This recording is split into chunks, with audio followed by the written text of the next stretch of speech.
Thank you, Mr. Chairman.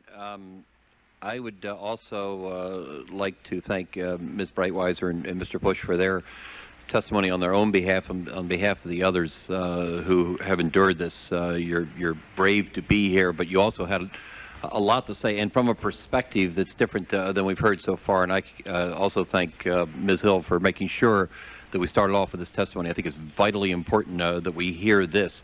And some of my these are sort of statements slash questions. Let me go through a few of them, and if we have time, perhaps you could respond to some of them, Ms. Hill, based in large part on matters that both Kristen and Stephen referenced. But one has concerned me for some time, and Mr. Bullitt referenced it too, and that is the whole business of public versus private, or classified information versus non-classified information. I, for one, have felt for some time, having served in this committee for a while now, that we overclassify terribly in the world of intelligence. You read about it the next day in the New York Times. It's about 90% of what you'd heard about the day before.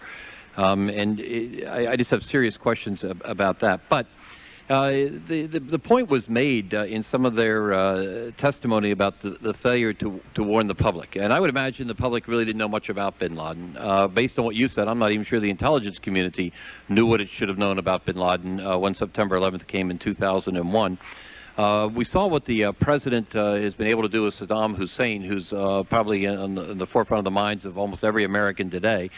We know what can be done if there is a greater public awareness of what is going on. And a lot that's happened since September 11th of last year has caused us all to be much more aware of possible terrorist activities or whatever.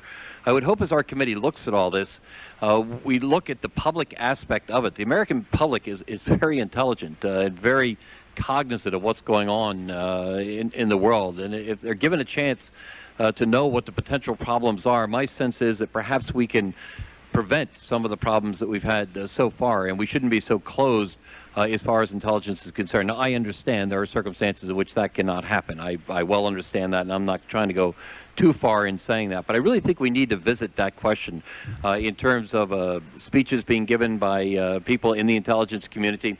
Perhaps could be more open in terms of information that could be released, that kind of thing. And I'm very interested in pursuing that at some point.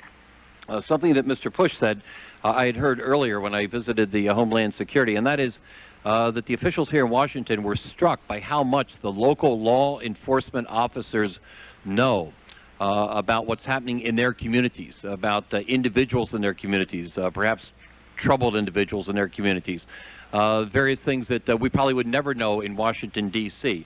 There are a whole lot of them, well over 500,000 state and local law enforcement officers who have a tremendous world of knowledge. And I think that Homeland Security is looking at trying to develop and to cultivate that knowledge and make it part of a central, not a central bank system necessarily, but the ability to be able to have that information go up and be digested and used in dealing with terrorists and other activities in this country. I think that's vitally important. We don't hear much about that. We hear about the CIA and the FBI and NSA in various major federal agencies. When you're dealing overseas, that's probably what it's all about. But when you're dealing in America, and often even when you're dealing overseas, you're dealing with some sort of a cell or a pod or somebody who's here locally. It's very helpful to have that information, and I hope as we go about our business of this particular committee and what we're doing, that we incorporate that into it as well. So that also concerns me. And another area is much broader too than anything we've talked about, and that's the area of prevention overall. I am vitally concerned about the hatred that exists in the Middle East, apparently, at least in certain pockets of the Middle East, for America and perhaps for Israel and other portions of the world. And I don't know how to go about this, and I'm not suggesting that we should be starting to formulate policy with respect to diplomacy and education, but it seems to me it's something we should be paying attention to. If we could get to the root causes of this, of why that is there, if we could start to build the relationships that might change some of that, this might take 10, 15, or 25 years, but I don't think we should ignore it. And perhaps it's a little bit beyond what we're doing on this committee. But the bottom line is I think it's a very important function of what we're doing as American citizens to try to prevent terrorism activities as far as the future is concerned. And I do have a specific question. I'd like your comment on any of those things. And then a specific question, I got about 10 seconds here, I think. And that is just how far along are we in terms of all of your work? Are we going to be able to get our work done by the completion of this Congress? I am optimistic that we will be able to get through what we have in our mind sat down and figured would be our schedule in terms of treating various topics that we think need to be treated. Where no one can ever be sure is that things are still coming up as we investigate. You know, once you start looking at an agency and you're going through files, what tends to happen is the more you get into it, the more you start finding more things. And as we find things, we want to follow those where the facts lead and make sure we understand what did or did not happen.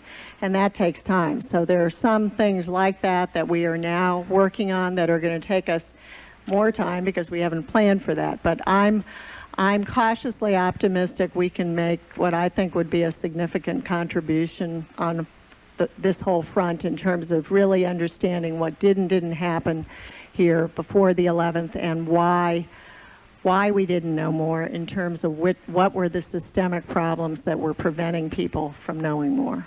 So I would be foolish to sit here and tell you we're going to look at every single document on terrorism that the United States government had for the last 20 years, because we haven't tried to do that. We've tried to narrow it to where we get to the relevant material that pertains to September 11, and that I think we have a good shot at doing.